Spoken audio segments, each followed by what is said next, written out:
কাশ্মীরের পহেলগামে হামলার জেরে ভারত পাকিস্তানের উত্তেজনার মধ্যেই চলমান সামরিক মহড়ার অংশ হিসেবে পাকিস্তান ১২০ কিলোমিটার পাল্লার ফাতা সিরিজের ভূমি থেকে ভূমিতে নিক্ষেপযোগ্য ক্ষেপণাস্ত্রের সফল উৎক্ষেপণ করেছে। ৫ই মে সেনাবাহিনীর মিডিয়া শাখা এ তথ্য জানায়।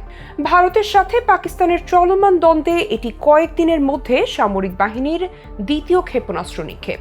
পহেলগামের ঘটনার পর পাকিস্তানের বিরুদ্ধে নয়াদিল্লির কঠোর পদক্ষেপের পর এটি উৎক্ষেপণ করল ইসলামাবাদ, যা দুই দেশের সম্পর্ককে চরম অবনতির দিকে নিয়ে গেছে।